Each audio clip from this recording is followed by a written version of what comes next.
Chapter 34 The Jealous Idols. Every time I thought I was finished, I realized this was another beginning coming into view. No matter where I thought I was going, there was always some new chaos I was going through. When I left to go back toward the order, I could hear Bolan Yuktiku speaking in my head. Often he spoke in riddles or poems, and so he said, "If you can keep your head when all about you are losing theirs and blaming it on you, if you can trust yourself when all men doubt you, but make allowance for their doubting too, if you can wait and not be tired by waiting or being lied about, don't deal in lies or being hated, don't give way to hating, and yet don't look too good nor talk too wise.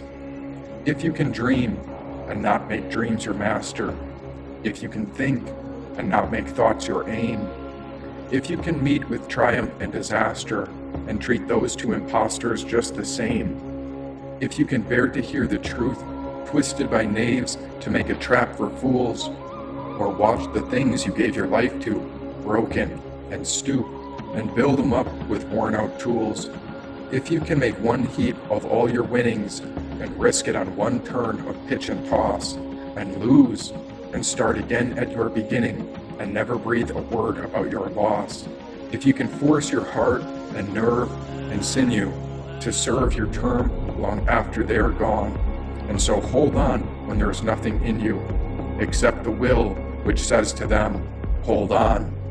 If you can talk with crowds and keep your virtue, or walk with kings nor lose the common touch, if neither foes nor loving friends can hurt you, if all men count with you, but none too much, if you can fill the unforgiving minute with 60 seconds worth of distance run, yours is the earth and everything that's in it, and, which is more, you'll be a man, my son," said Bolan Yuktiku. Now ever since the sacred pause arrived, all sorts of changes and alterations came. That COVID-19 virus was so mysterious because it seemed as if the industry, society, and even sports had been rearranged. While the impoverished and common people fought for their lives, all the egotism had grown to seek more money and fame.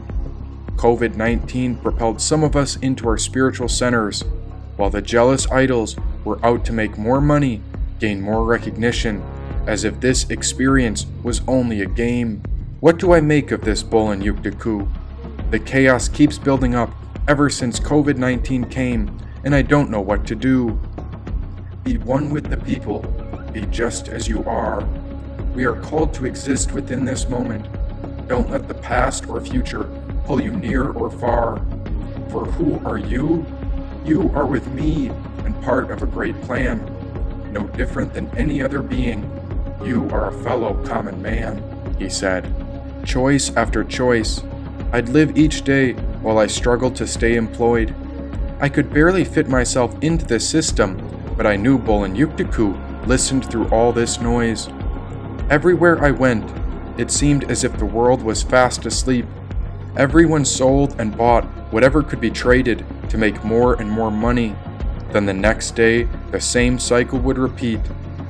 I couldn't understand Bolan Yuktiku's plan, but I was aware that I myself was a spiritual soul living in the body of a human man.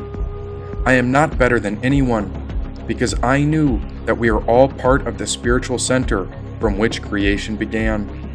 But then why do people lie? Why would we bomb cities or build more walls? How much longer can this cycle of capitalism and suffering continue until the entire system falls? All I could do was submit, and so I threw myself into this mad world completely. Even as it felt like everything fell apart, I trusted that Bolan Yuktiku valued my insight, and so this was a way to be freed. But who was I? Why, this could not be about me.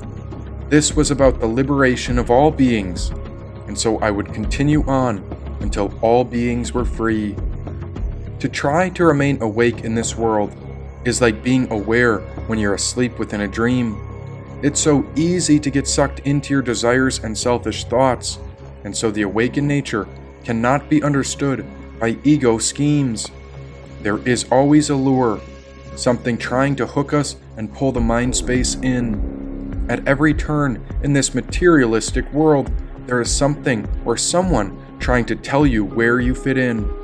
When I opened my phone, I saw applications and programs that rewarded popularity. The people idolized the wealthy, famous, and greedy, and yet it became so hard to see through this madness and spot their deceit and insincerity. I saw how the elite were buying all the land, while some famous athletes promoted a black revolution. But what are you talking about? Look past the color and see this as a spiritual evolution. The clubs, affiliations, and names promote separateness when only union is the solution. Over and over, apps and platforms give an audience to the loudest voices, overrun by hungry ghosts. Now the jealous idols dilute the mind space with their millions of followers, which is already clogged and congested by the endless stream of fanatical posts. As jealous idols crave views, likes, follows, and attention, they seek the spotlight so their own opinions may be heard. The ego is the false prophet, which promotes things that are beyond absurd. These people claim to be gods, as if they were leaders of the free world, yet these millionaires and billionaires compete while they forsake the common people. Oh, I can't believe the nerve. Over and over, the jealous idols cling and grasp, so attached to the spotlight, fame, TV, gossip, and they even require titles upon their name. They claim to know the universe, but they're lost in the material flow, and they, like all of us, are to blame. Meanwhile, the pot of spiritual fortune is always open, and once you take the boon, certain karmic conditions have been caused. Just how the Sutra of Dependent Origination states the conditions of existence, an equal and opposite price will correspond. Meanwhile, the common people go deeper into debt before dramatic antics multiply their debts and increase what they must pay. It seems that the more real and rational you are, the more likely you are to be thrown out and cancelled, and the more property, fortune, money, and wealth one acquires, the more the spiritual self becomes conflicted and entangled. It is about letting go of our grasping, not becoming attached to millions and billions. We are all one, both white and black, plus everything in between, stretching to everywhere through all animals, plants, and civilizations. Now an ego would want a revolution, but this is a spiritual evolution. I don't understand why you have to pay to live on a planet you were born on. Ask yourself that question. Why do we have to pay to live upon the ground that gave you birth? It seems that the biggest egos have killed and conquered the masses, but they are not the real kings of this earth. Millionaires and billionaires have an ego that could own a culture and or lead a revolution.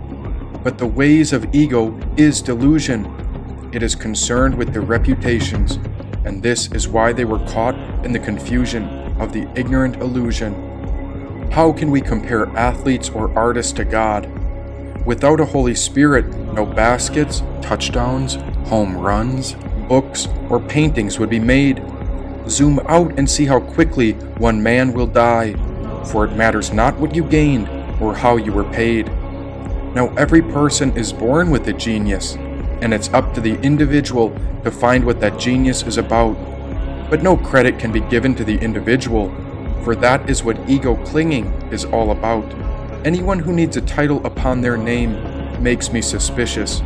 Rather, I look to what cannot be collected, because that spiritual wisdom is auspicious. This wisdom is transformative, like a fire, or a phoenix that is reborn. A journey of death and shedding. Like a snake, I began shedding another layer as I outgrew my last form.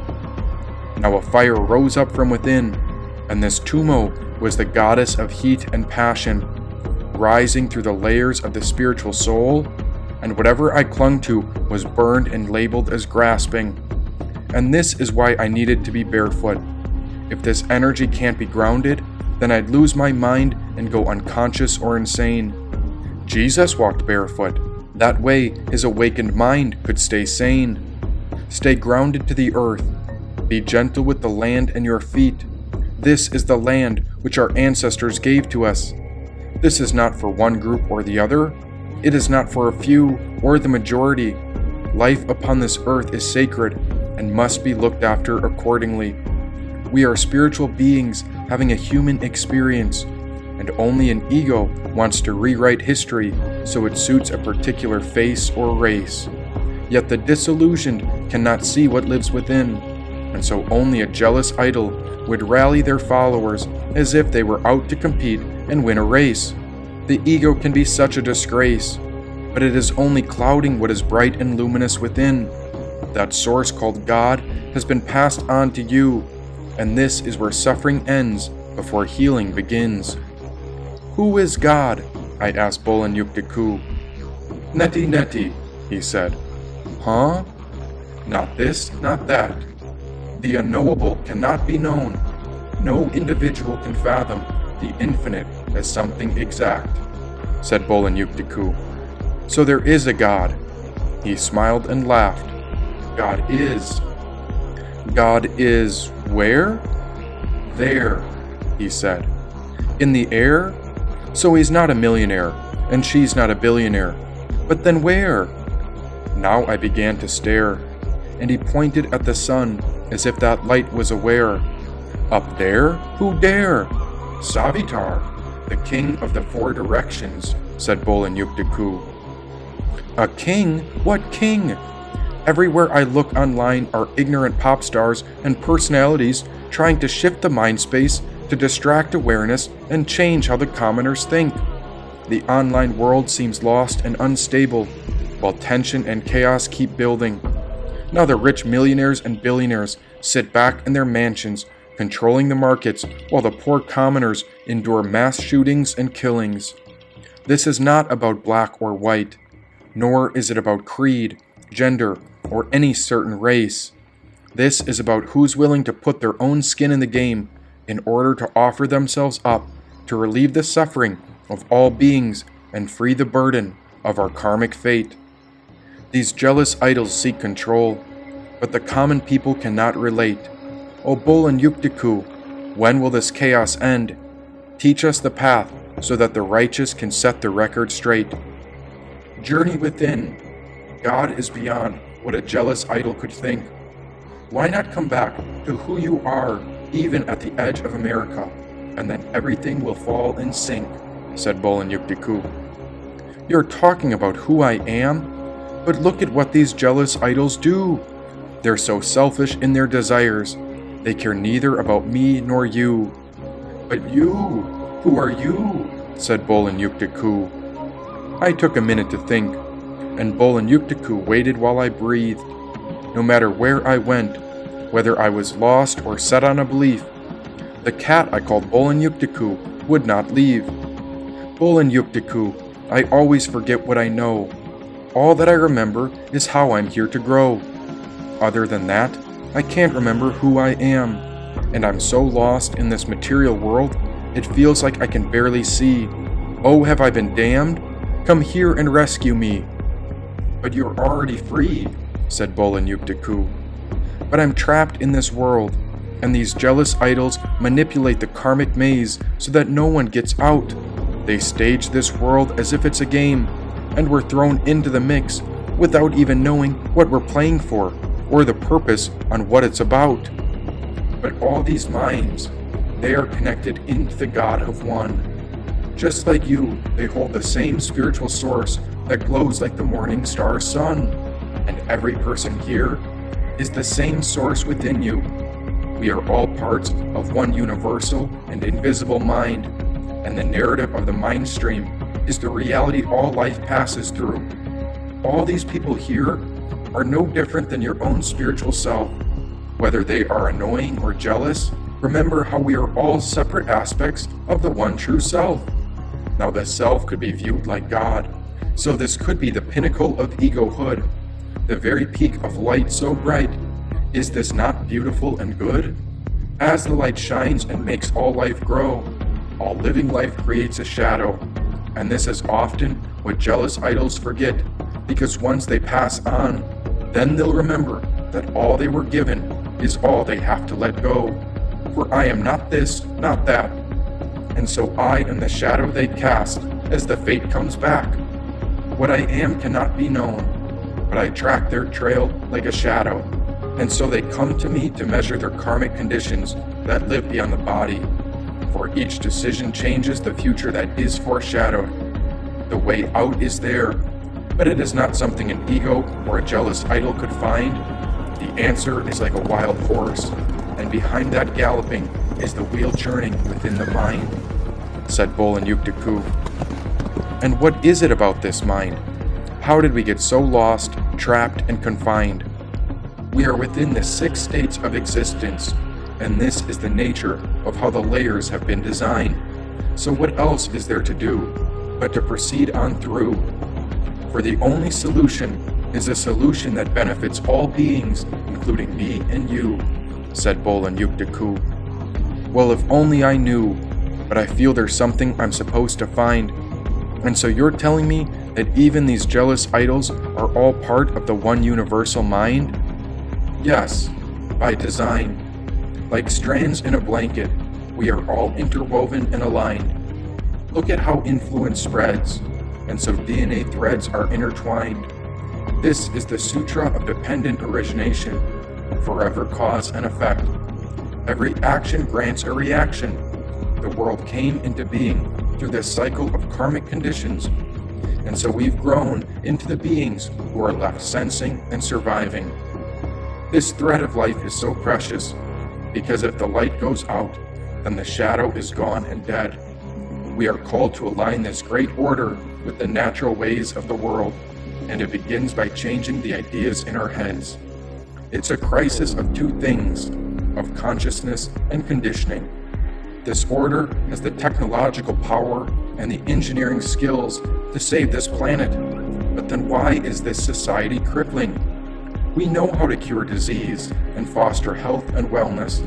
We can grow food and free the hungry and end war. But we lack the intellectual vision, which is the ability to change our minds, because we've forgotten who we truly are and what we are living for. We must decondition ourselves from 10,000 years of bad behavior, and this is not a simple task. We must begin by becoming vulnerable and lowering our ego masks. The normality in our society is that the people are disconnected from who they are. Everyone is influenced by these jealous idols, and it pushes us away from the spiritual source which appears ever far.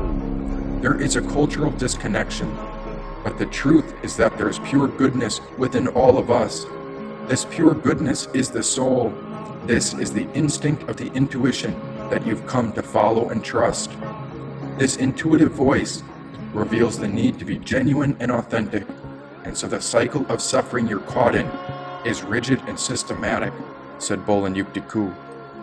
Then what should I do? What must we go through? Show us the way to freedom, and I'll help reveal all which is true. Since you are human, then you too cast a shadow. That makes you someone I stalk and hunt, for death is what follows. Ah, so, and when you feel frustration with the jealous idols, or any realm of existence for that matter, be it hungry ghosts or the hell realm, catch the thought and realize you are thinking. And notice how the awareness is scattered. Since we cannot stop what's inevitable, death is the same as waking up from a tangent thought in your head. We get so consumed and overwhelmed as we criticize life while labeling things with emotions such as joy, humor, suffering, or dread. Can you feel the breeze upon your face or neck? This too is like the thoughts passing through your head. See how it's going by? No beginning, no end. Look what happens when you're not caught up with the breeze, not pushing it around or telling it where to go. This is like what passes on after death. It leaves the body to merge with the spiritual flow. Here we observe, remain uncritical, and let go.